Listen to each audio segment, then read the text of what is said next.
Good evening, witches, warlocks, sorcerers, adepts, friends, family, and followers to Season 5, Episode 15 of the hit underground radio occult show known as Knights of the Nephilim, brought to you by Celestial Oddities Radio and the Coterie of Semil Arcane Occult Order. As always, I will be your host and guide on this journey into magic and mysticism, darkness, and divination. I am Frater Crow, and it's a pleasure to have you listening in this evening. Whether you're listening live, streaming after the fact, or you've downloaded us to your device for on the go, I do want to truly thank you for your patronage and support. Just please make sure you click the like, share, follow, and subscribe buttons on whatever platform you're tuning in from. It helps move us up the podcast community rankings, allows more people to discover the show, keeps you in the loop with new episodes as they air, and gives you unfiltered access to our past archives, not only of this show, Knights of the Nephilim, based on esoteric and occult doctrine, magical mechanics, theology, and ritual practice, but our other shows like Paranormal Guys Podcast, where we deep dive into the subject matter of paranormal and supernatural phenomena, bring on guests, take on phone calls from around the world, or maybe it's one of our other shows like Curriculum Obscuritatis, where we teach you how to build a practice from the ground up. Last Call, where we give unfiltered, unrelenting, and unapologetic stories. Or Uncovering the Underground, where we bring an array of different artists from all different backgrounds on and interview them and find out who they are and what it is that they make. There's something for absolutely everyone, so make sure you check it out. For the folks that like watching live and they also like the visual component of it, we do air across 4 Facebook pages and 1 YouTube. Those Facebook pages are Frater Crow, Celestial Oddities Radio, Knights of the Nephilim Facebook page, and the Coterie of Semil Facebook page. They will be housed on there for 30 days, and then Facebook will remove them because of their policy, unfortunately. But they will be housed permanently on YouTube, where you can watch it live and after the fact. When these episodes are done, we do take the recorded episode. We then upload it to an array of different platforms out there for the folks who don't need the visual, don't necessarily want to listen to it live. They like listening to it at the gym, at work, on the drive to work, and so forth. We do upload to Spotify, Deezer, Spreaker, Castbox, Amazon, Google, Apple, iHeartRadio, you name it, we're on it. So listen wherever you feel most at home. But for the folks listening live, make sure to leave comments. Let us know that you're checking out the show. Let us know if you have any questions for our guests. This is as much your show as it is ours, and we certainly like to make you part of it. We'll throw the comments up on the screen. We'll read off your questions and certainly have you included. If you missed any of the past 14 episodes, I definitely suggest going back and checking them out. It has been an absolutely rewarding, wonderful season, and it's humbled me in so many different ways to have so many great practitioners, authors, ritual tool makers, theologians, and so forth on this show this season, and of course all my past seasons as well. It's just been a lot of great talk, a lot of great conversation and discussion, and I'm just really excited about it. So make sure you go back and check that all out. Now, tonight's episode is proudly supported by Crossed Crow Books, one of the most respected and fast-rising names in modern metaphysical publishing. Founded in 2021 by practitioners, Crossed Crow Books has become a trusted home for both established authorities and emerging voices within the magical community, championing authentic practice, thoughtful scholarship, and lived experience. Their catalog includes renowned authors such as Miss Ida, Raven Grimassi, Storm Fairywolf, Raven Digitalis, Michelle Bellinger, Deborah Blake, Nikolai de Matos Frisvold, Morgan Colonna, and of course tonight's guest, Frater Barrabbas, and plus many, many more. What sets Crossed Crow apart is their belief that publishing is a collaborative act. Authors are treated as partners with open dialogue and mutual respect, guiding every step from manuscript to final design. And folks, that's rare these days. They don't just publish books. They cultivate voices, preserve living traditions, and support the people behind the work. Crossed Crow Books is about the people as well as the books. And with that, we'll turn our attention to tonight's guest, Frater Barrabbas. But make sure you check them out and support this publishing house. They are absolutely wonderful. They get 2 huge thumbs up from me. And you can check them out at www.crossedcrowbooks.com. That is crossedcrowbooks.com. Tonight on Knights of the Nephilim, we are joined by a magician whose work does not rely on belief, trend, or aesthetic, but on the decades of disciplined ritual practice that he has. Frater Barrabbas is a ritual magician, occultist, author, and founder of the Order of the Gnostic Star. For over 40 years, he has explored the intersection of witchcraft, ceremonial magic, and the grimoire traditions. Not as historical curiosity, tongue twister, but as living systems of power. His work challenges fixed orthodoxy, embraces experimentation, and treats ritual magic as a technology that evolves through use.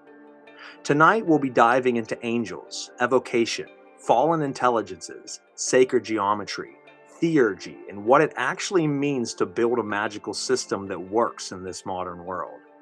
This isn't armchair occultism. This is living magic. So light your candles, put on your ceremonial attire, grab your wands and athames, and focus your desire as we step into the circle and conjure my good friend, Frater Barrabbas. Good evening, brother. Thank you so much, Frater Crow, for just a really wonderful introduction. That was quite excellent. And Cross Crow Books is a really wonderful publisher. Probably the best thing that ever happened to me was being dropped by Llewellyn for 2 books, and then Cross Crow picked them up, and basically they've been working with me to publish what I've had in my collection of works going back all the way to the early 80s. So decades and decades worth of ritual lore. Some of it later on actually had diaries to go with it. All of that now I'm being given the opportunity to publish, and so I'm publishing it. At present, I've completed my 16th book. and that one is the it's called the Gnostic Tetrasacramentary, and it's basically contains all of the mass rites and ancillary sacramental rituals, calendric rituals, and all that. Pretty much what a operating magician prelate would need in order to function both publicly and privately with their own, I would say, sacerdotal sort of workings. I signed a contract for both volumes of these books. I just need to finish up the last volume, and that's book number 16. And then I will start on book 17 and 18 this year.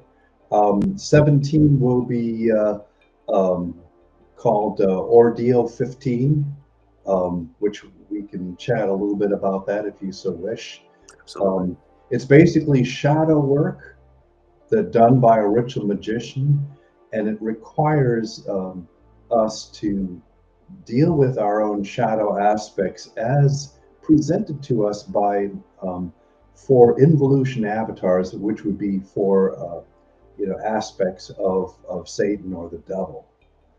And to go through that whole process and then to come out of it whole, as opposed to, well, I'm a nice guy, I'm a good guy, but my shadow is really nasty and occasionally makes me do crazy stuff, especially if I, drink or get, overexcited or something like that. It allows a person to be able to bring those different sides of ourselves, including our dark side, which everyone has, together into a unified whole. I believe that you can't really proceed in your own magical workings until you finally deal with your own dark side, your own shadow. And then the other book is going to be an operational grimoire edition of what has been known as Grimoire Armadale, but it's also known as, the French called it Livre Armadale. And it's a late 17th century grimoire written in French. and I've actually got copies of it from the Arsenal in Paris, the Arsenal Library. And I don't speak French, so I've got some help in translating it.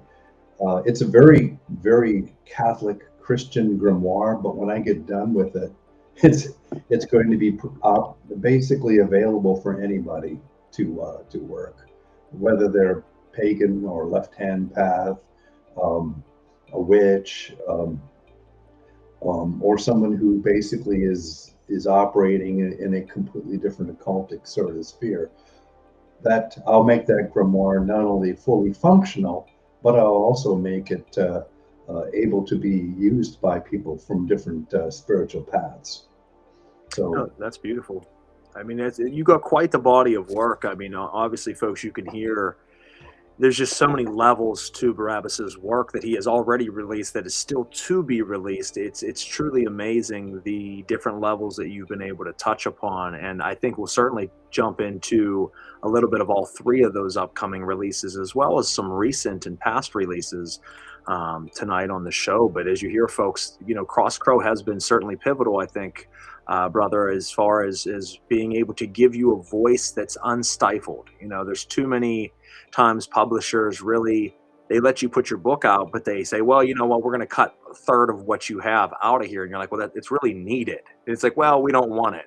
And they don't realize that that's really affecting the work. And I know that that happened for so many at other publishers. I know that that probably happened for you. And I know when we originally talked a couple years ago on the show, and we talked about Liber Nephilim, you know, it was something that you had published, or not published, but written a long time before then because of your work in your own right. And you said, well, maybe someday I'll publish that. And then you left Llewellyn and then joined Cross Crow, and it was like, boom. And then all of a sudden, just book after book. And I want to talk on this first and foremost, because some people could be confused if they're starting to follow you, or after the show follow you and say, well, how is he just dropping book after book so quickly? But I think what people don't understand is this is 40 years worth of practice and worth of drawing down grimoires.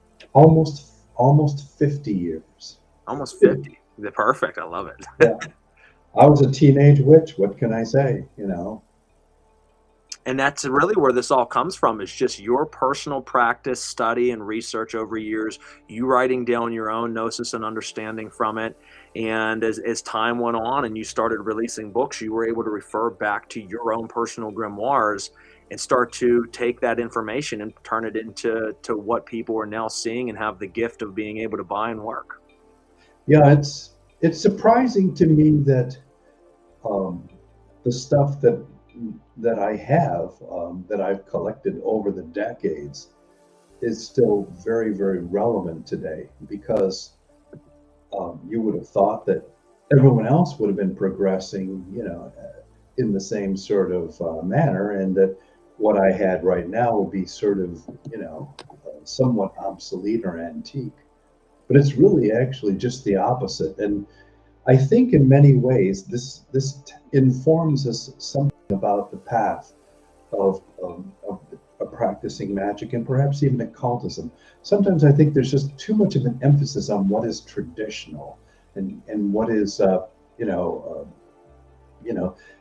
if the grimoires from the 15th, 16th century say that you have to do it this way or that way, then we should absolutely do it that way. And far be it from anyone to change the tradition, but the magicians from the past experimented and developed the lore.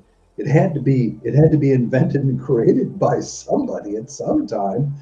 And if you look at the evolution of the grimoires during the golden age of grimoires, which is anywhere from about the 13th century to the 18th century, what you will see is taking things from the past and then adding other things to it and making combinations of things that previously didn't exist.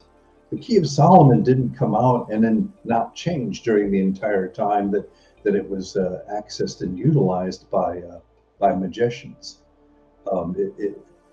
And magic itself evolved from the late Middle Ages into the Renaissance and into the Age of Enlightenment. I mean, all of these things are changing, and that means that the magic that we work today has to be relevant to who and what we are and the world that we live in today.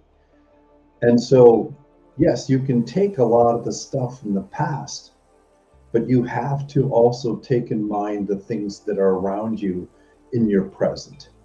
You know, the media, movies, literature, online books, you know, just all kinds of stuff that's out there. All of that mixes together and creates a fusion. And out of that fusion, people invent and create their magic for each time period in which those people are active. The people in the Renaissance had a different perspective and ideation than we have today, and so therefore the magic that we work today should be different. Great. It should have elements of our postmodern world and experience, and also the power of science as opposed to the power of faith. So, you know, that's the thing, you know, what puzzles me, what makes me kind of befuddled about all of this is the fact that the stuff that I'm producing that is, you know, 20, 30, 40 years old is cutting edge. That wouldn't have been true or possible if magicians themselves would not have been, you know, continuing to evolve and develop what they had, what they received from, you know, the William Grays and the Ricardes and the Crowleys and everybody else, and started to really push that stuff. And in many ways, I find that the really oddity is that the people who are practicing chaos magic or left-hand path or witchcraft theurgy are actually the people who are really on the cutting edge. Whereas people who are hardened traditionalists who believe that you have to basically follow exactly what the old grimoire said in terms of what it is that you do and how you, you know, work your magic, I just kind of feel like that isn't cutting edge. And in many ways, it's anachronism. And it makes a lot of sense, because if you look at the old grimoires, yes, they did have a similar formula, but that was the formula of the time. But you also notice that there's a lot of different old grimoires, and there is definitely differences in the operations of magic amongst them, though there is a lot of similarities. So if you say, okay, well, there isn't one size fits all, because you can see amongst these 6 or 7 grimoires that there is clear-cut differences in operation, though shared ideas, then that's saying everyone took the understanding of that time and did what worked for them and created a book that this works for me, maybe it'll work for you. And too many people took that to heart as like, well, that's exactly what it needs to be. Well, no, that is once again the bedrock to form off of. But maybe you remove these 3 things and add in those 4, maybe vice versa. You have to do what ultimately resonates with you, because just because it's in the old rite doesn't mean that it has a place 100 or 200, 300 years later in this modern world. And you kind of answered my first question without me ever even asking it. I was going to ask you, you often describe ritual magic as a discipline unlocked through practice rather than belief. How did this realization shape your work? But you answered that as through the practice itself, you start to understand a different form of belief. You start to understand, okay, well, I'm getting a pull from the spirits themselves saying, do it a little bit differently. And then I tried it a little bit differently. And, oh, that seemed to work a lot more potently. Or maybe that didn't work. And I know for me, that's how it's always worked is my teachers, sure, the books have given me guidance, but my teachers have been the spirits. They have told me what to add, what to remove, and they've formed my practice. I didn't make my practice. They made my practice by me doing the work and communicating with them. And I would imagine it's very quite similar for you. Well, entire pieces of lore that were profoundly intricate and extremely powerful and much more efficient than what I had been using were delivered to me by these spirits. Lilith gave me an entire system of how to invoke spirits into manifestation in a shorthand sort of manner.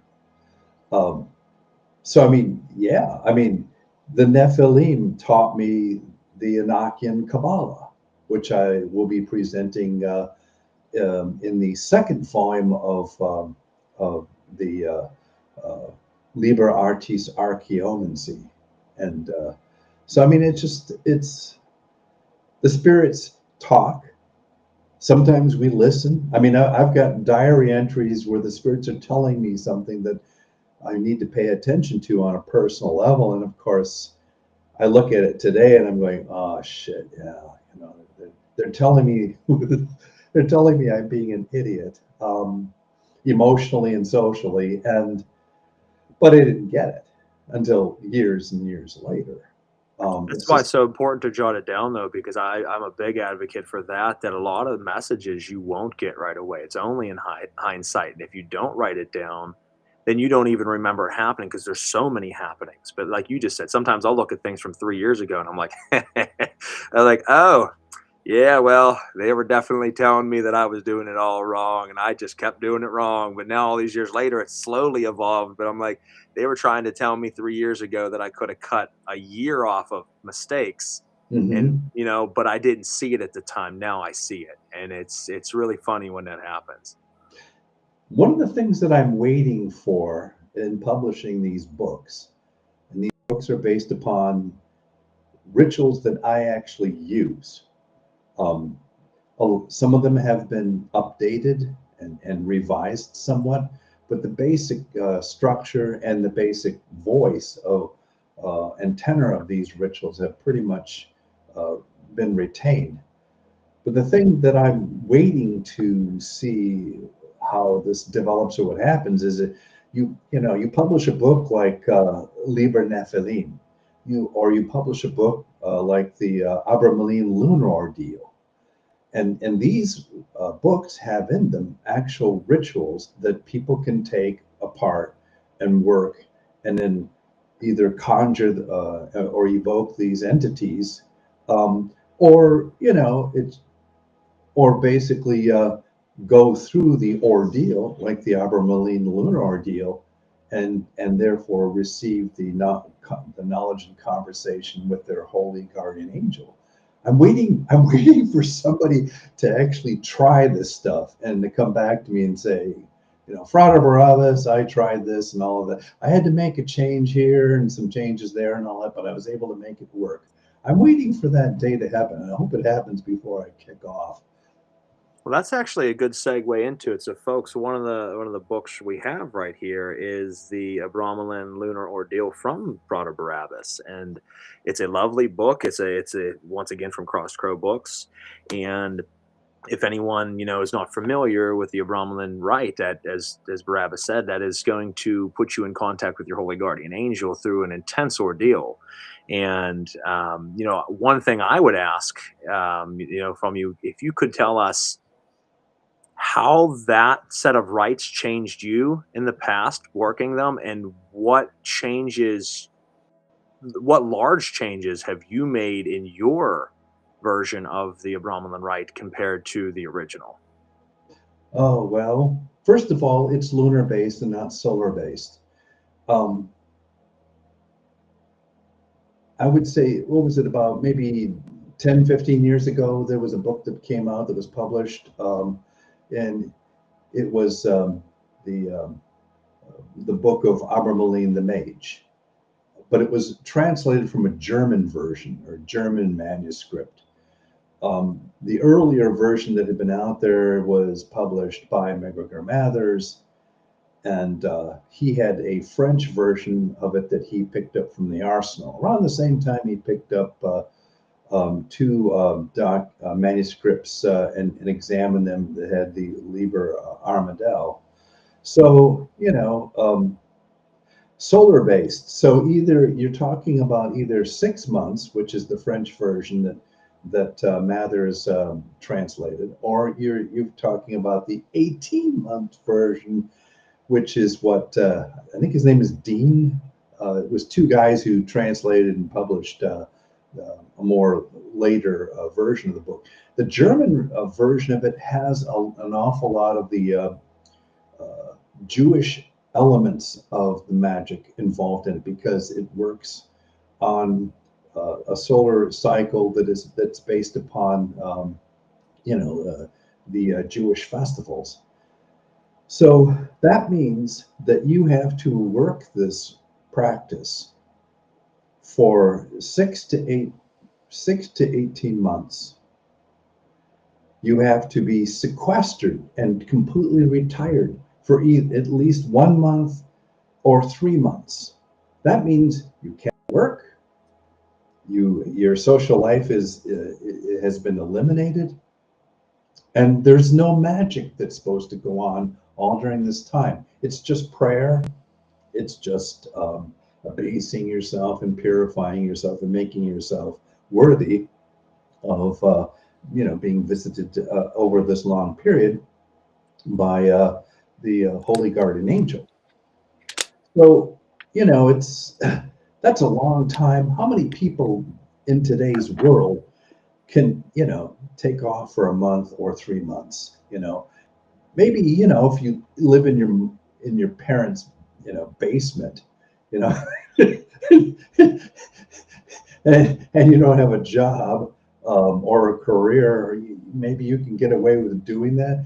But in the 15th century, supposedly when Abraham the Jew lived in the city of Worms, you could do something like that. Yep. You could basically sequester yourself for a period of time. I mean, people did it because they were sick, or people did it because they went out on trading missions, or left town to go see relatives, or that kind of thing was sort of doable. So what I did is I could never do this thing because I didn't have that luxury of time. And so what I thought about doing was, Crowley tried it as well twice, and he did not succeed. But what he did instead was to rewrite the bornless or headless invocation rite. And basically he used that ritual to achieve talking to his holy guardian angel. And so I knew about this. So I decided, okay, what can I do?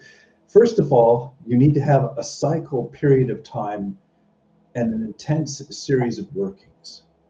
So I chose the lunar cycle because I'm a witch and a pagan, Understandable. And so a similar lunar lunar cycle would be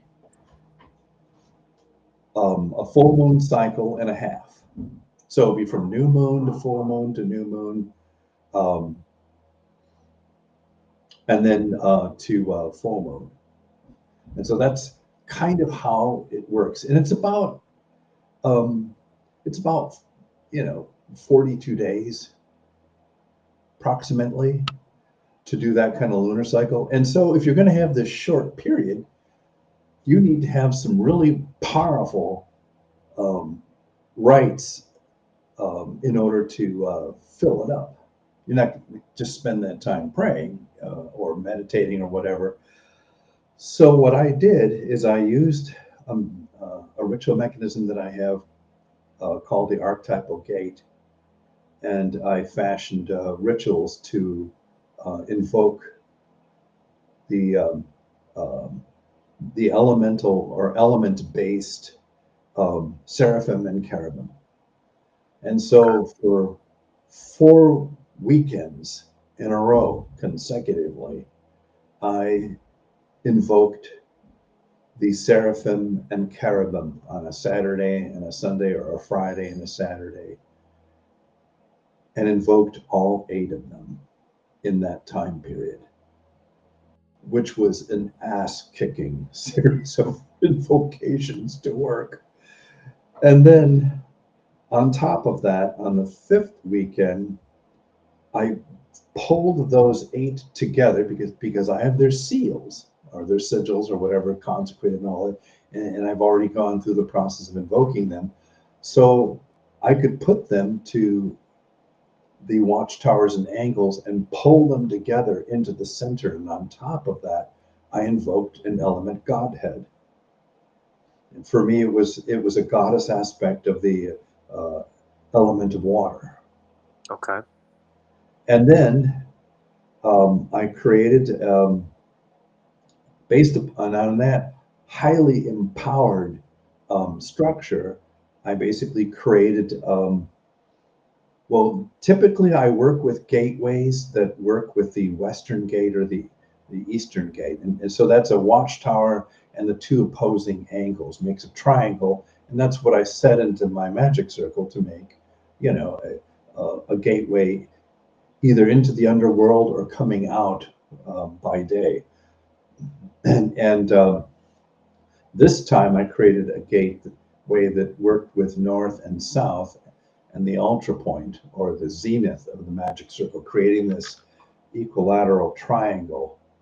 And that gateway structure fused everything together and opened up an entryway into the domain of the element Godhead. So you have that set up. And so on the evening that I was actually going to work this ritual system, what I did is I have another ritual which is called the archetypal gate ritual. And I'm sorry, I already mentioned that. I have a system called the Kabbalistic, I'm sorry, it's called the, it basically goes through and invokes each of the four Kabbalistic worlds, starting with a Sia and like a step pyramid goes all the way up to Absolute. So you've got all four Kabbalistic worlds, and it's called the Kabbalistic Pyramid of Power Ritual. And I keep track of all these names for everything. And at the very top of that, I open up a fifth world. And in there, I basically performed a very powerful revised version of the Bornless Rite. Interesting. Through that, I invoked my holy guardian angel or my higher self, and it worked powerfully. It just basically blew me away. I have diary entries in that book that actually give you blow by blow each of the evenings that I did these workings and what these angels said to me and all this other stuff. The seraphim and cherubim were probably the most frightening entities I have ever invoked. And I've invoked goetic demons and all kinds of stuff. You know, they were intense. So that whole ritual structure, plus I also was able to find, in addition to the Bornless Rite, which is basically from the PGM, the Greek Magical Papyri in translation, I found a few other invocations that worked, that kind of act as ancillary rites. And these I was able to use, like one of them is to empower and charge a magical ring. And so the ring connects you to the, it's like a wedding ring to the Holy Guardian Angel. Okay. And then there were a few others that I found, and all of these together were just incredibly powerful. But because this is the first time that I had done this, there was a piece that was missing, unbeknownst to me. And that was some kind of ritual working that would integrate the my higher self or the Holy Guardian Angel with me to create a fusion between the two. And that I wasn't able to uncover what that was until 10 months later. Actually, maybe it was almost a year and maybe a year and a half before I discovered what that was and was able to put it together. And it's based upon the chemical wedding of Christian Rosenkreutz, Yes.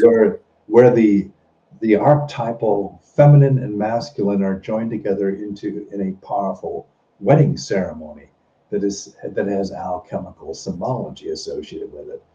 And that worked. That was the last piece that allowed that whole working to completely resonate. And in terms of what it's done to me is, after working an ordeal like that, it gives you a vista and a kind of mindset of enlightenment. You see how everything is connected together, and you see the world around you, and you see your place in it, and then life intervenes, and you have your fall from grace. It's an awful lot like the Grail quest, where Parzival manages to behold the Grail, and has this experience, and everything's there and all of that. And then the next morning he wakes up, and instead of being in the Grail castle and all that, he's in the field, and his horse is over there, and he's like, oh man, he forgot to ask the right questions.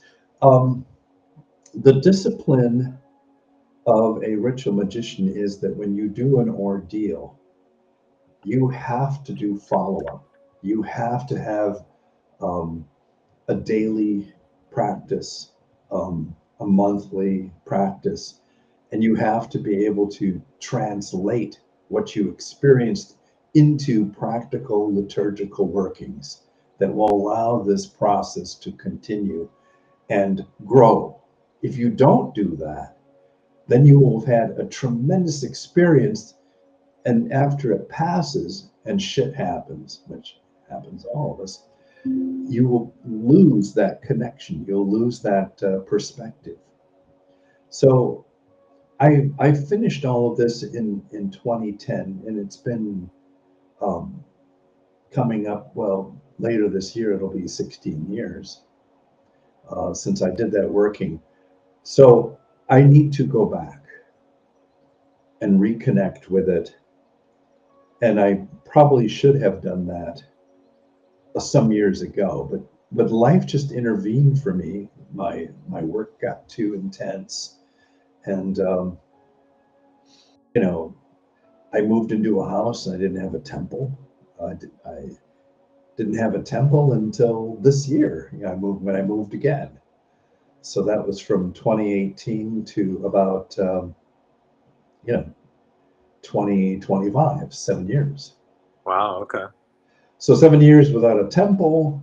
So what I did instead was write books, and pulled all of the materials that I've worked with for decades together into books to make it much more usable for other people besides myself.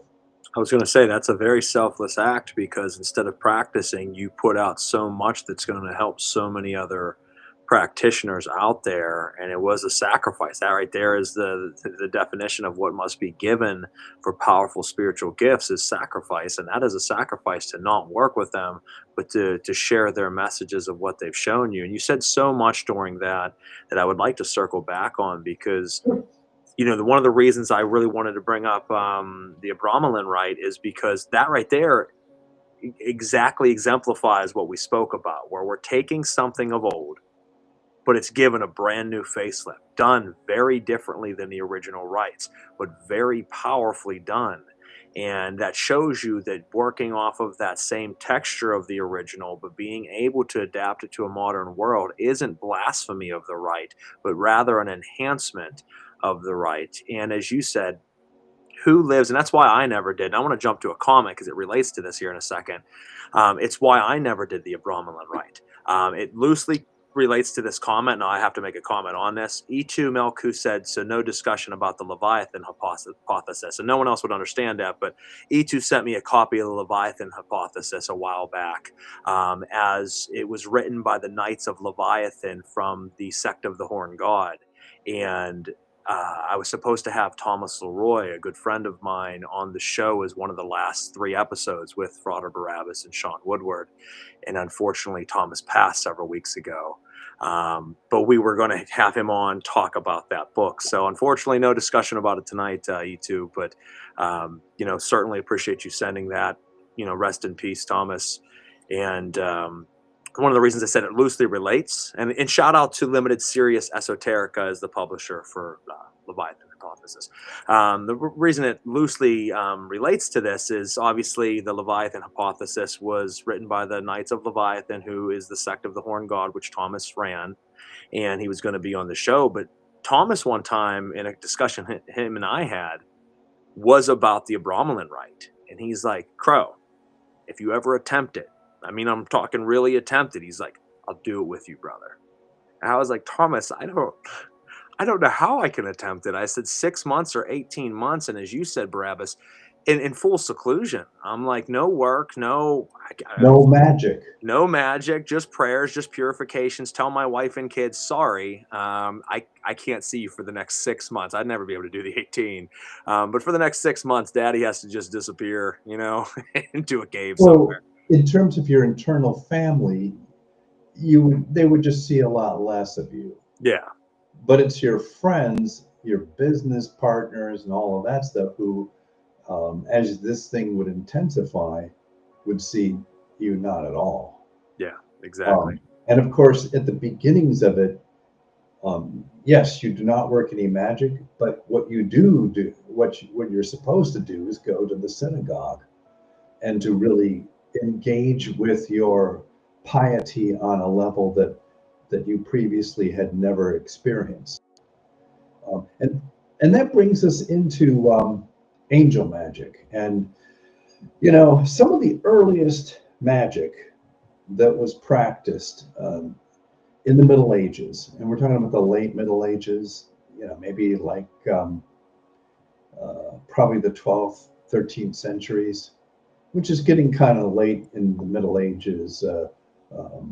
But there's a few grimoires that came out, but one was Liber Juratus, also known as the Sworn Book of Honorius. Yes. And then there was another book that went around that was called the Ars Notari of Solomon. And it introduced, the notary art. Yep. And what is the notary art? It is image magic. There are two kinds of image magic. There is planetary, astrological, and talismanic magic. That's image magic, but also working with elaborate seals or icons, such as what is in the Ars Notari of Solomon represents. And included with it is a language that is a precursor to the Enochian language. It's called the Verba Ignota. You can find it in other grimoires. You can even find it in for instance, the Pistis Sophia has a couple of chapters that's filled with this kind of language. Obviously, the Gnostics were very much into. The Sethians probably used a system of Verba Ignota to basically express words of power. Oddly enough, that tradition was known as the art of Armadale, image magic, non-planetary astrological talismanic image magic. And of course, the elaborate seals of the Goetia, for instance, and the elaborate seals that you can find in other books. And then one of the last exemplars of this magic is, of course, the Grimoire Armadale. But what the Grimoire Armadale doesn't have is the language, the Verba Ignota. And curiously enough, because of the fact that the Grimoire Armadale is broken up into what we would call theological discussions or chapters, and and there are usually, and there are spirits who are associated with this knowledge that you want to contact and invoke or evoke, because there are some demons in the Grimoire Armadale as well as the Olympian spirits from the Paracelsian system of magic. But the thing is that what I'm going to try and do, and what I'm going to do, is I'm going to take the verba ignota for certain types of knowledge to gain from the Ars Notaria of Solomon and use it to add to the Grimoire Armadale to make it fully operational. Okay, that's awesome.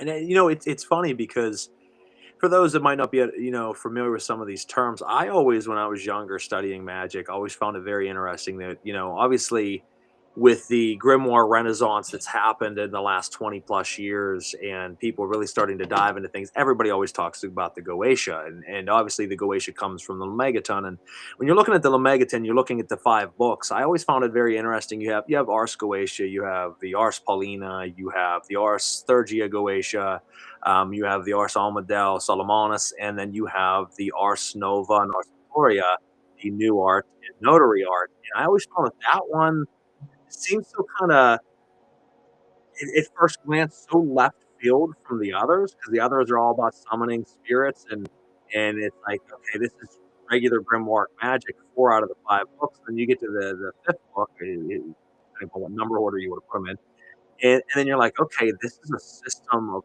language, a system of image, a system of remembrance, where if I do this system, I can withhold and keep massive amounts of knowledge just remembered in my head through a structured system. I'm like, how does this fit in the rest of this? But it does. And at first you don't see that. You just explained that beautifully, that it very well can be incorporated into these other systems. But there was really no instruction to tell you that. So when you were looking at it, you're like, okay. It just seems like it was just kind of thrown there. But yes, it was literally. What the only thing that makes that book truly valuable are the icons that go with it. Yeah. They're referred to as noti collectively and nota individually, and what they are basically magical icons. And you can use trance-induced states to produce your own magical icons. I did that with the 4 seals of the Nephilim. Those were basically revealed to me, and as they were revealed to me, I went ahead and you want to show one of them in there. There are 4 seals associated with the 4 archangels, and although Uriel is actually a seraphim and not an archangel, but and I got Uriel's right here, just trying to flip my arms around. There'd be one right there. Yeah, what's inside of there is a nota. It's part of image magic, scholastic image magic, whatever you want to call it. But anyways, that tradition was one of the more powerful traditions of magic, going all the way back to the late Middle Ages. And of course, around the same time was the Almadel, and as well as Liva Ratzael. So those are some of your really early grimoires that were circulated. There was probably a lot more stuff that was that we don't know about yet. And in fact, it's very likely that the Grimoire Armadale or Liber Armadale has copies of it in German, because there appears to be some quaint Germanic, what you'd say, clues in the actual French writing, meaning that it was probably translated by somebody from German into French. So, taking some of these books and bringing them into the present time and making them fully operational. I mean, that's something that Jake Stratton Kent felt really strongly about, and that's why he created an operational version of the true grimoire. Yeah. when that first came out and all that, I was sort of against it because I kind of felt that, I felt that the kinds of folks that were monkeying around with Simon's Necronomicon would probably take that and end up burning themselves. But, it is what it is. And as me and a friend of mine named, as a friend of mine from the OTL once said, we both came to the conclusion that magic cannot drive you insane. You bring your insanity into magic, and it just sort of helps it along. That makes sense. Yeah, you bring your baggage into magic. Magic doesn't make people go crazy. It just takes crazy people and makes them crazier. I would agree with that. I mean, it has a tendency to bring to the surface what already lies hidden underneath, and it's through that work, which is very important. I think this would be a nice segue into Ordeal 15, because as you're saying, if you're crazy, if you have baggage, if you have that darkness and it is not dealt with, it will resurface in your magic. And so many people are so eager to get into occultism and esotericism, to ritual magic, and I talk about this often on the show. There is no discipline anymore, in the sense that you spend a year, 2, 3, 4 years really building up your practice to then begin doing evocation. It's day 1 or week 2, and someone's like, all right, let's summon some demons. Let's get them. You know what I mean? And it's like you're nowhere even possibly energetically ready for this. And psychologically, you're a long way away from this. You have to truly deal with this before you can deal with any of that. And I know that your new book is you already, somewhat explained at the beginning, is heavily going to teach people from a left-hand path perspective how to work with the aspects of your shadow and psyche, but in a tangible way of calling forward. Can you explain to us a little bit more about that book? Ordeal 15 basically requires you to be a functioning prelate. That means that you are a priest, a magician priest, possibly with a Gnostic ordination or something even higher than that. So you've got this saying the Mass on a regular basis and all the devotions and everything that's all, associated with. That's pretty much what you are expected to have as a baseline before you go into this. So my tetrasacramentary that I've been working with for some time, imagine if you were philosophically to look at our life, and there are basically 4 philosophical occult qualities of human existence. The first, and I've given these Greek names. The Greek names that I've given them is thelema, the will, thanatos, death, eros, the life force, procreation, pleasure, and then agape, human society. So those are the 4 sacramental systems that I work with, and I have Mass rites for each of them, and there are seasonal rites that the season, as the season changes, these different Gnostic philosophies, come to prominence through the annual cycle of both the sun, and then of course there's a lunar cycle too, which is associated with the Mass rite of the great goddess. So you're expected in Ordeal 15 to be able to completely do all of this kind of basic spiritual work to build up to it. And I'm turning to the pages right now so I can expound more deeply on this. So each one of these Gnostic churches, I call them ecclesias, has a Mass, right? And it also has an avatar, a great teacher associated with them. And we can look at some of the great teachers of the Gnostic times, like for Thelema, we could look at Simon Magus, for instance, for Thanatos, Basilides. For Eros, you could look at Justin the Gnostic, as opposed to Justin the Martyr.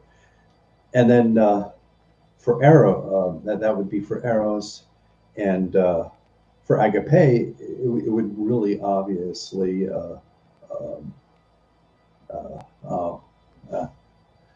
forgot his name, drat.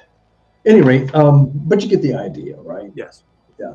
So you have these avatars are great teachers, and in fact, instead of having Simon Magus for your avatar, you could have Aleister Crowley or Iwan, for instance. Okay. So actually, and it probably would be Aleister Crowley because we're looking at humans. Well, in addition to that, there's also involution avatars. These represent the dark aspects of ourselves. And so for each of those 4 churches or ecclesias, you would have 4 devils. For Thelema, you would have Aiwass or Ashtoreth. For Thanatos, you would have Azrael, Samael, or Satan. For Agape, you would have Lucifer, Asmodeus, or Prometheus. And for Eros, you would have Beelzebub, or Belphegor, or Pan-Priapus. And so the whole idea is for you to, for 5 months, every new moon, you will do a full evocation of each one of these devils. And they represent the inverse of this church. Each of these 4 ecclesias have this idealism, this concept of spiritual evolution and all that. And then you turn that around, and it represents the de-evolution, the dark side. For instance, Thelema, everyone has their own will. Everyone is free to be able to do what it is they want to do. What is the inverse of that?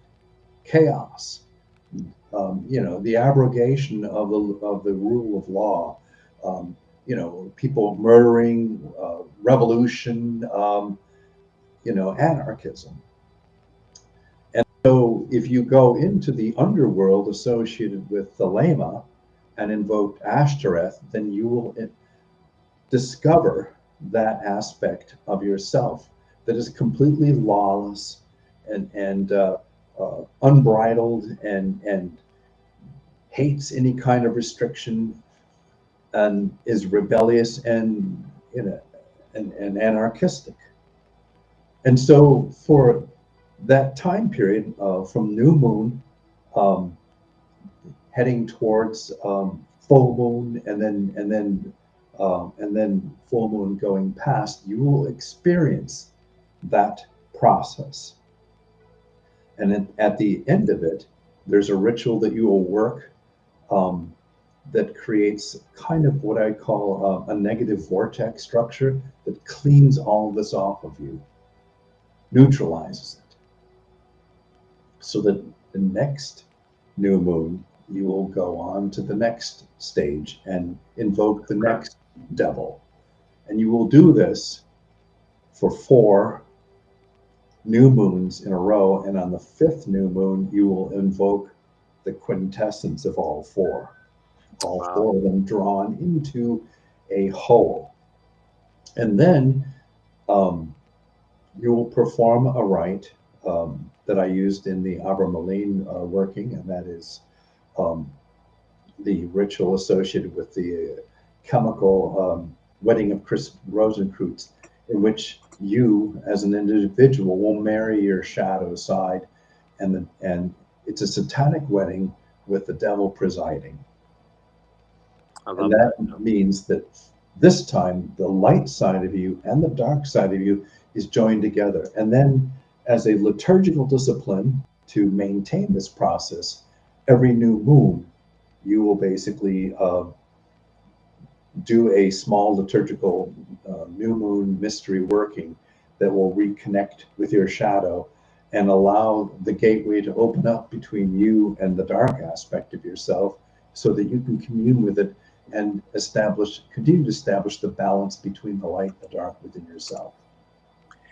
Brother, that is absolutely phenomenal because, as you said, the chemical wedding of Christian Rosenkreutz, so much comes back to, and people don't realize if they don't study these things, so much comes back to the Rosicrucians and to the Rose Croix and their understanding Fama Fraternitatis and these books that, spark so many other things that, I put up a post recently that, too many people get caught up in light and dark, but you just explained that perfectly, that even though these don't necessarily have to be accompanying books of one another, to go through the Abramelin lunar ordeal and to form that chemical wedding with the holy guardian angel, to fully bring that spirit down and merge, and then to also go through ordeal 15 and go through that and then merge those shadow aspects after working with each one individually and absorbing them, spending a month with them, banishing them, calling the next, and then eventually all four,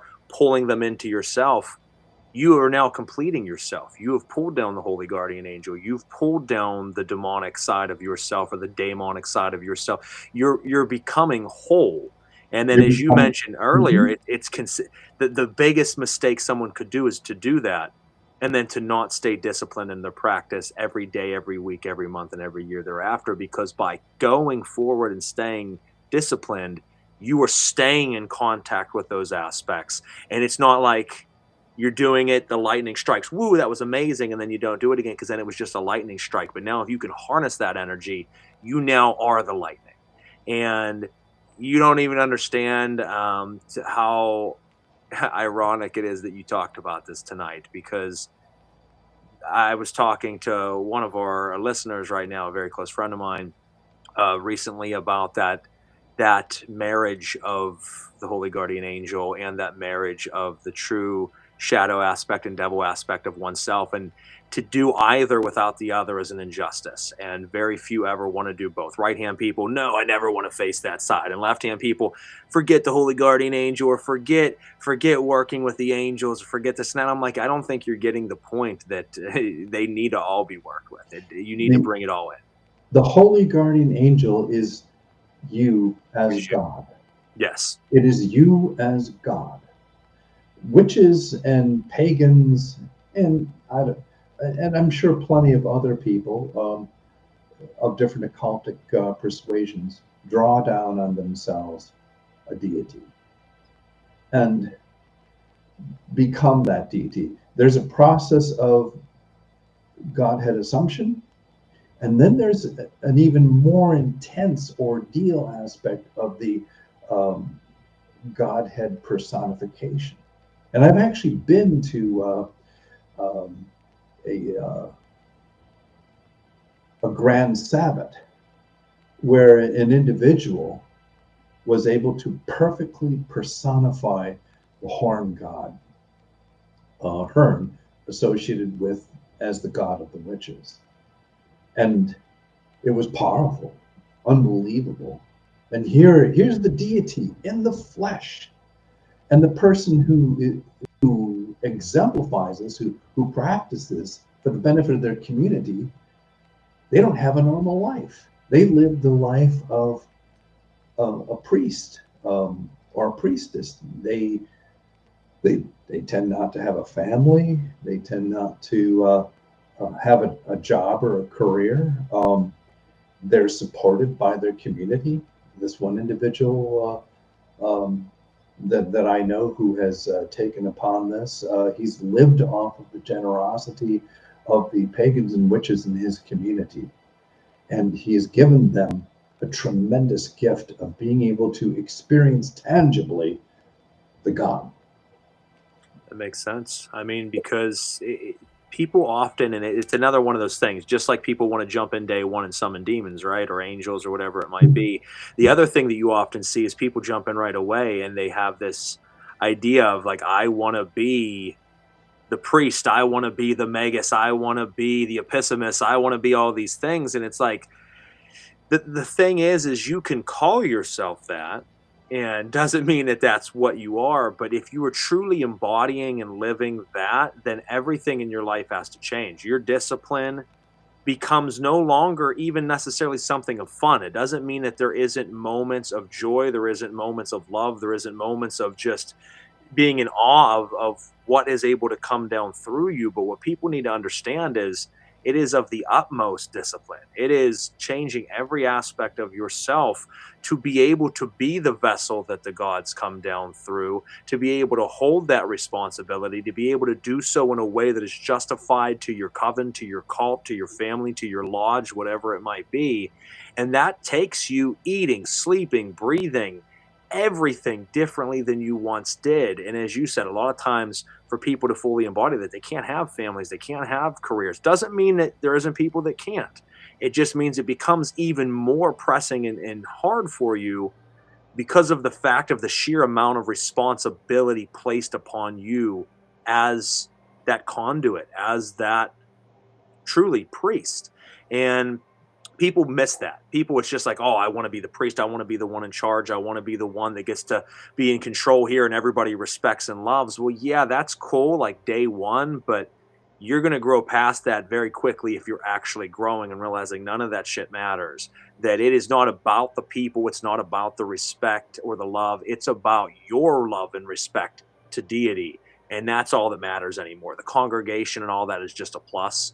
It is your true connection, and to truly be connected, it takes a lot. And to embody, as you said, the horn god or whatever deity it might be that comes down, it takes a toll on your body and mind if you are not perfected. And even if you are, it still takes a toll. But if you are not, any form of practice, whether it be ceremonial magic, whether it be witchcraft, whether it be, I have some of my ATR family here in the comments, whether it be Palamayombe or Kimbanda or Santria, when you're taking on these spirits of different kinds, it can be very taxing on you. And you can't, if you take this as a joke, you're not truly living your path, you're going to get eaten alive. It no longer becomes a habit. It's a everyday thing. Or if you are just seeking power, Yeah. power over, especially power over others. Yeah. Think about it this. Okay, so you've got the Abramelin ordeal, and then you've got this ordeal 15. Unless you've gone through both of these and successfully completed them and have those connections live, who are you then to say that you're going to cross the abyss? Because this is the next absurdity and as well as hubris that I hear some occultists talk about, like, well, I took the oath of the abyss.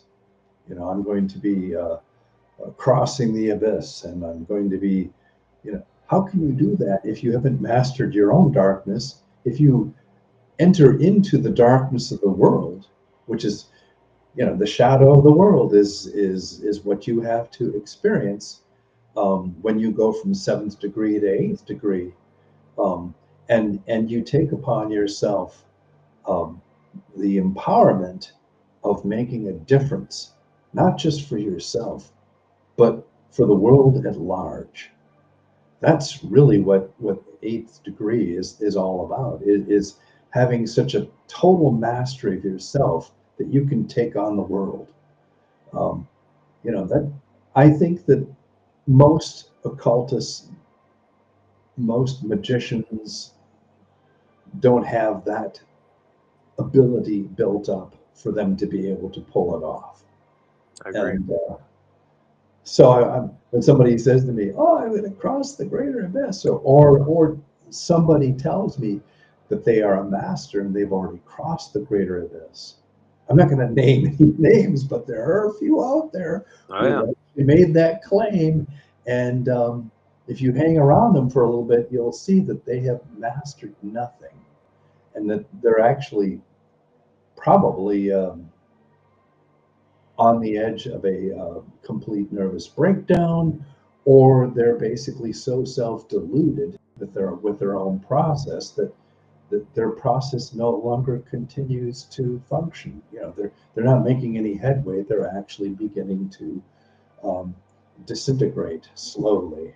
Yes. And The Grand Lodge of Smoke and Mirrors, brother. That's what I call it. The Grand Lodge of Smoke and Mirrors, because I walk the hallways. I am the king here. It's like, but everything you're walking around is an illusion, just like you. You know, it's, you make these claims, but as you said, it doesn't take very long to sit with someone, to talk with them, whether it be online like this, whether it be on a phone call, or especially in person, to be around that person's aura and energy.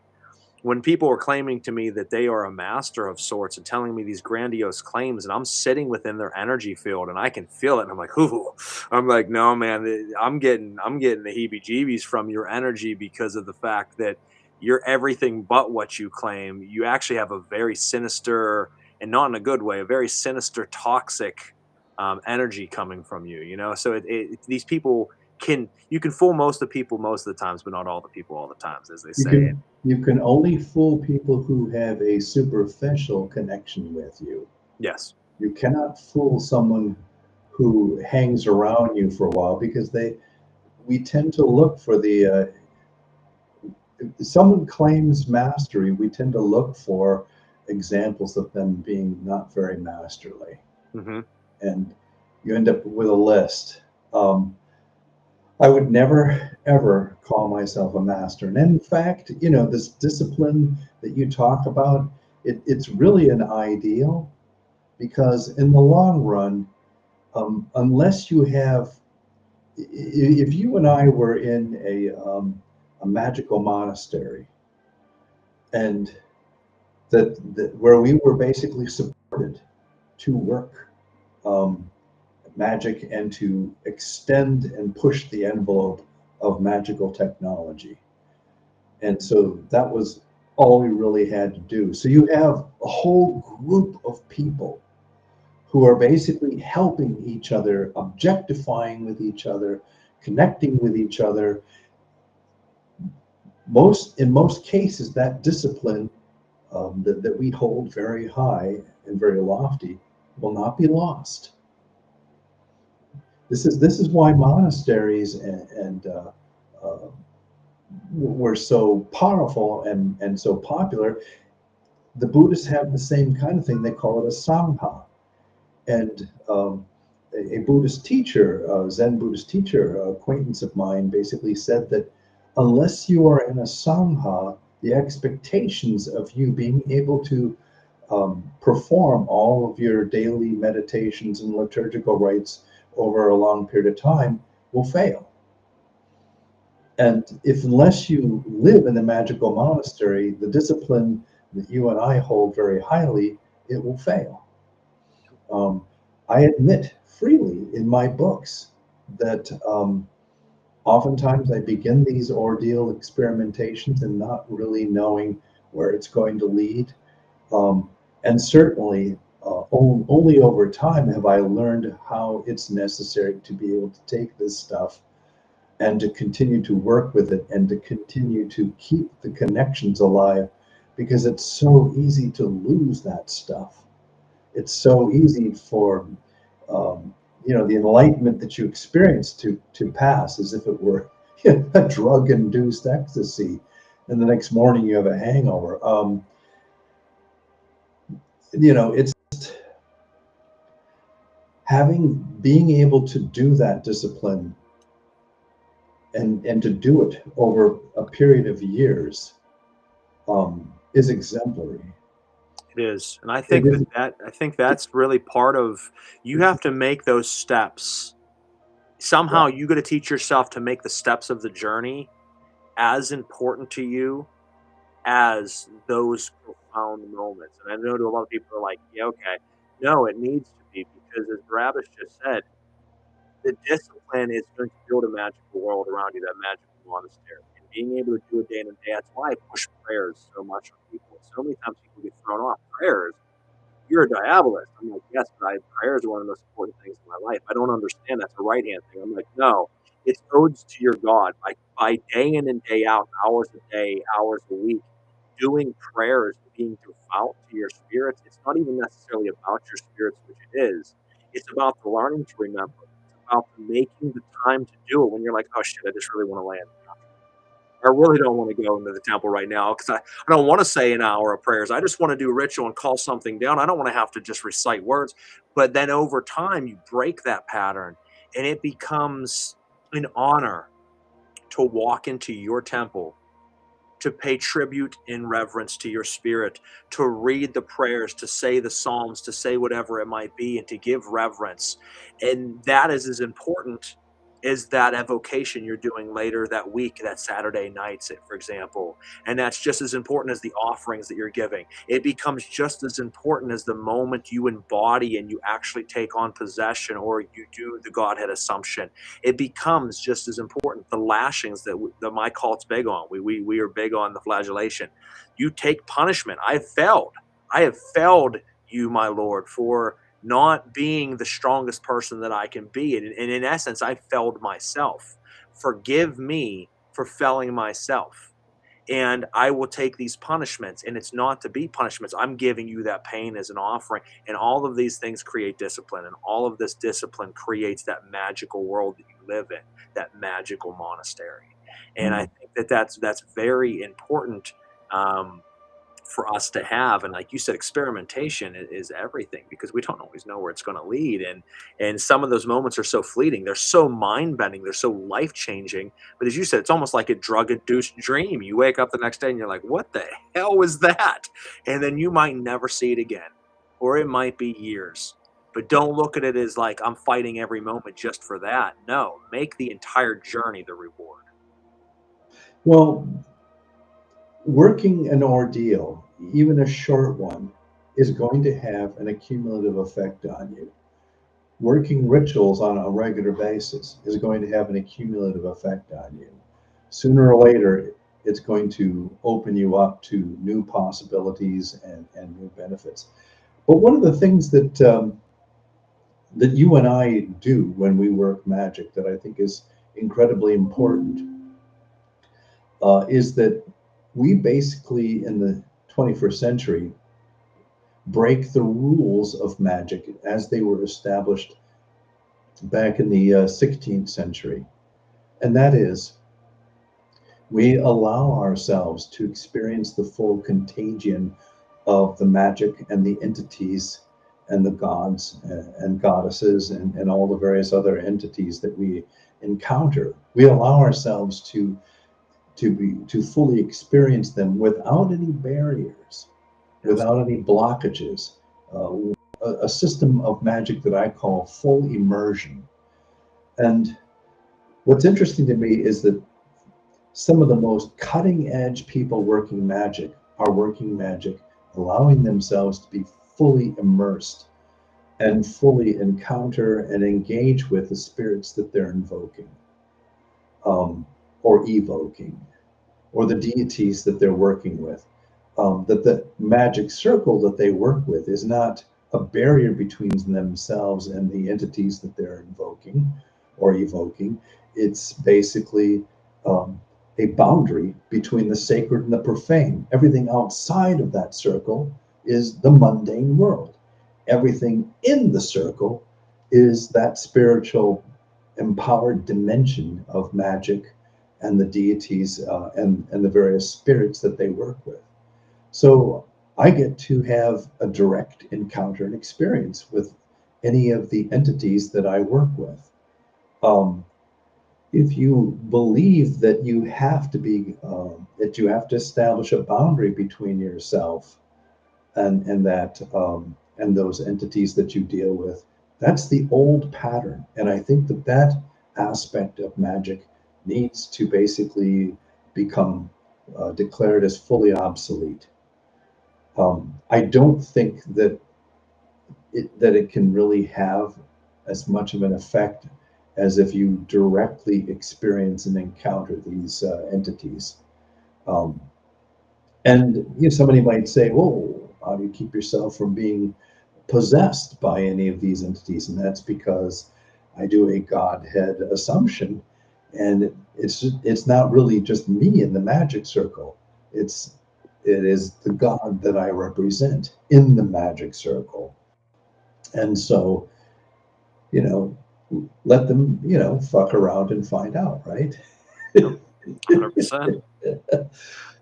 That's why I don't worry about being cursed or someone, trying to magically inveigle me in some fashion, because the deity and deities that I work with very closely and intimately won't allow it. And I think that needs to be understood by folks, is that, once again, this is why you don't jump in and just start summoning beings right off the bat. You do formulate a discipline, you do formulate a practice, you deal with your shadow aspects, you start to raise your vibration, your energy, your understanding, and your power.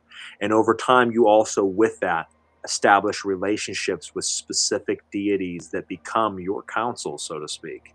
And you work with these entities on such a close basis that they are with you always. And then, as Barrabbas said, which I wanted to showcase these two books. These are two books originally written a very long time ago that were re-released, upgraded, and enhanced through Crossed Crow Books.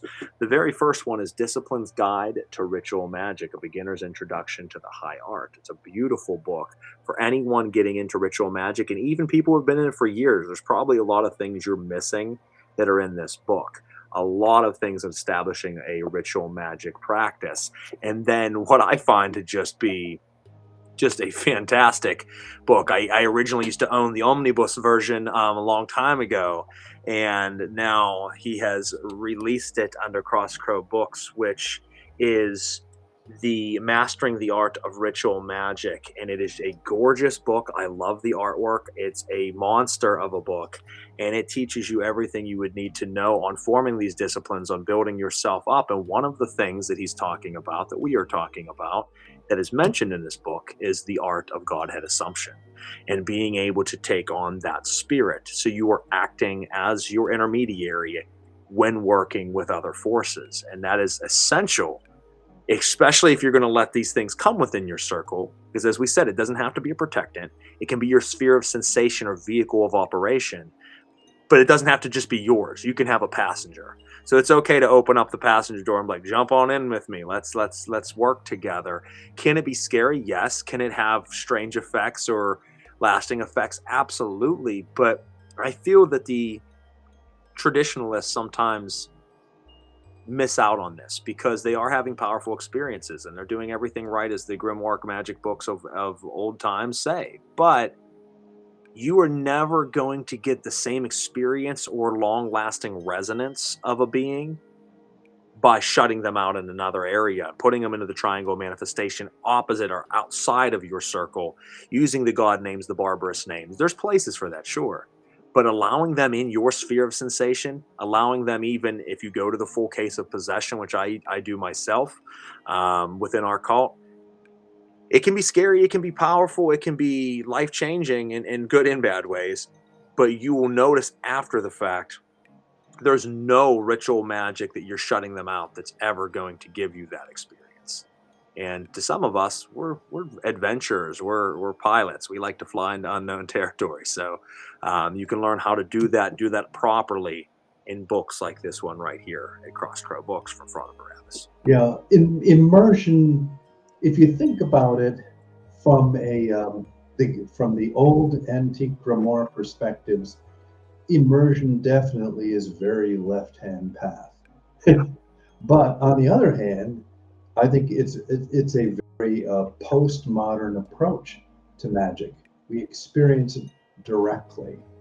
It has transformative process changes on us. We are permanently altered by the magic that we experience. We write it down in our diaries and all of that, but there's all of this stuff behind the scenes that is slowly advancing us and evolving us to an ultimate unity with what they call in Gnostic circles, as well as in Neoplatonism, the one that has no name. It's what maybe the original pagans referred to as the Great Mystery or the Great Spirit.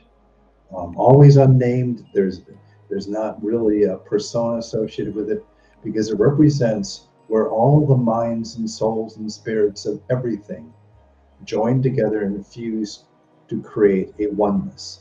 And curiously enough, the energy and the consciousness associated with that oneness is basically boiled down to one and only one concept, and that is love.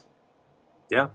Agape love, absolutely. It's a very interesting, very interesting. I was talking about this with a friend the other day that so many paths when you boil it down. If you get to the higher levels of it, there's so many. It's like climbing up a ladder, and a lot of people believe they're at the top of the ladder, but really the top of their ladder is just the bottom rung of the next section, and it keeps going. So you look at people who are advanced in their practice within their rung, and that's respectable. People are like, yeah, I'm a master. Well, once again, we don't like when people give themselves titles, but I'm a master. And it's like, you might be the master, brother, but you're the master of the rung you're in. And that's kind of like the first level.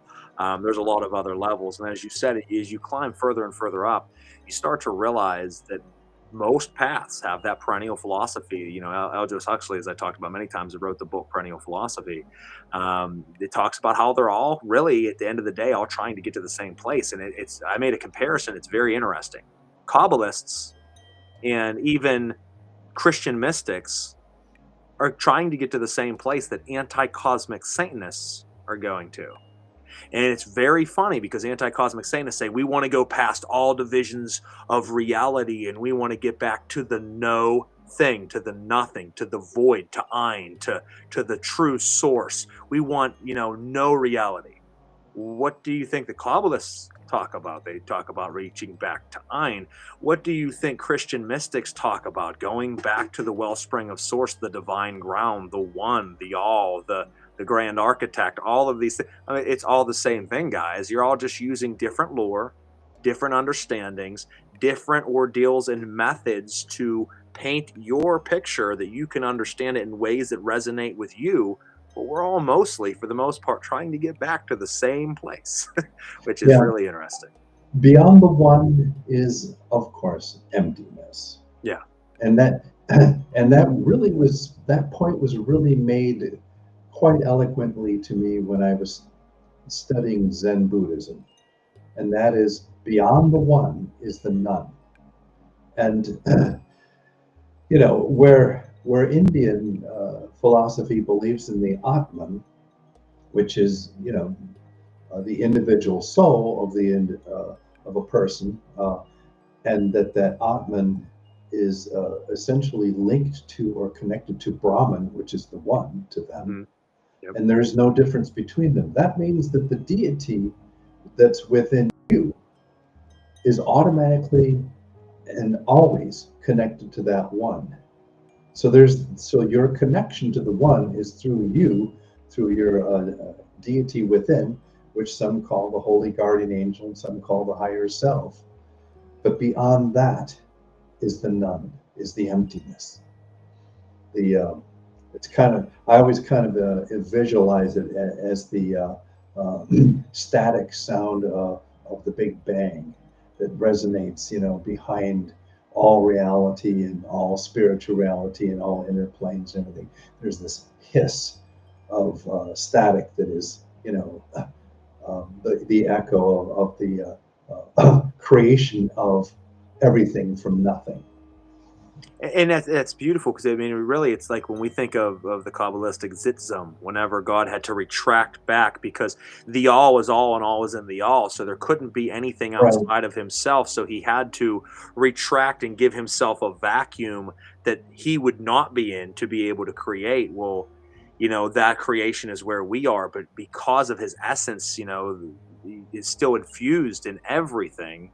We are fractals of the God force energy, so we are able to reach within ourselves through ritual magic practices and through the way of the heart and through meditation and through prayers and things of that nature to touch back to the source of one within us so that we become one with God. It doesn't have to be any type of dogma to it. It doesn't have to be any type of religion to it. That's just spirituality, folks. And then beyond that would be, truly the source of it all, which in a way is nothing because the nothing created everything because everything was within the nothing. So it is pretty wild. Keep in mind that magic is not magic alone. Magic must be always combined with spirituality in order for it to make complete sense. Even people who practice hoodoo have a very strong sense of spirituality and their connection with Psalms and with Christianity as well. So, I mean, there is no magic that is not without religion. Yes. And the higher forms of magic are theurgy, which definitely is working magic through the guise of the deity.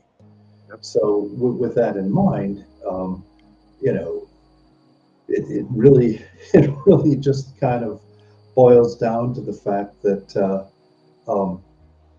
if you invoke the deity upon yourself often enough, you become the deity.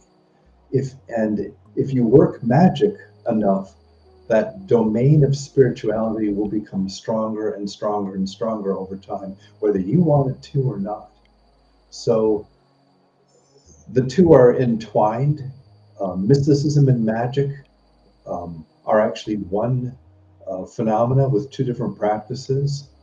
But ultimately, the most proficient magician is someone who works both mysticism and magic and integrates them together into a seamless whole.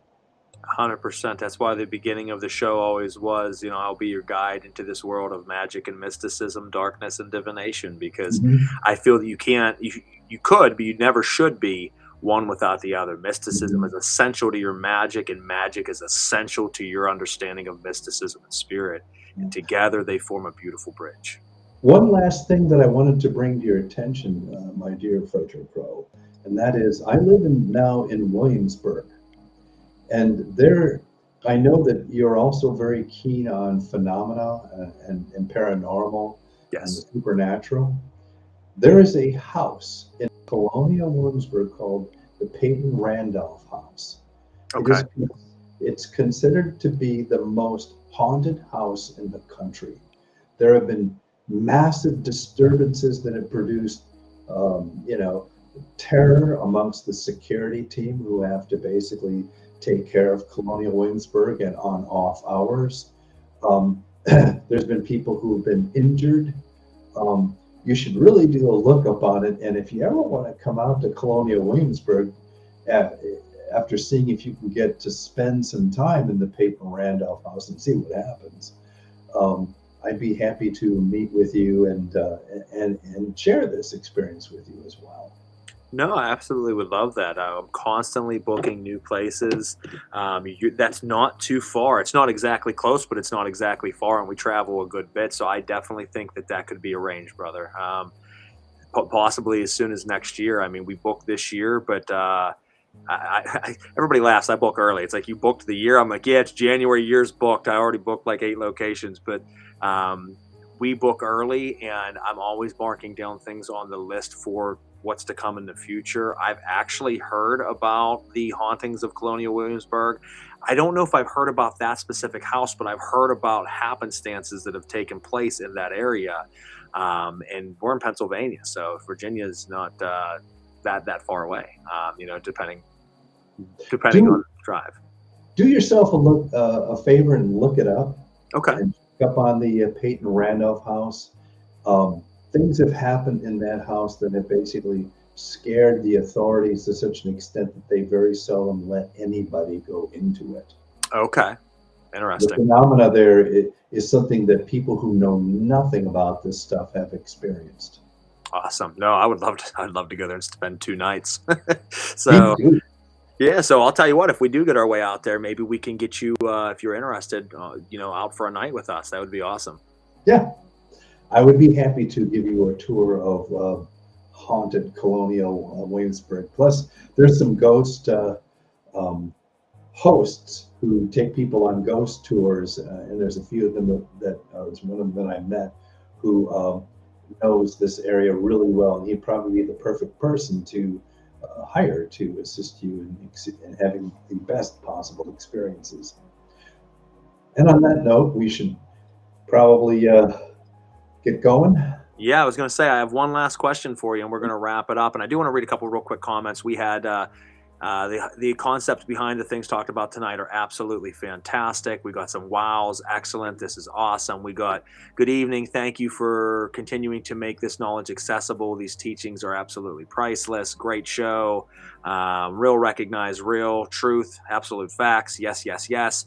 So a lot of great comments coming in. Thank you guys so much for the support this evening. Make sure you check out www.crossedcrowbooks.com. Check out Frater Barrabbas's work. So many books, as we said.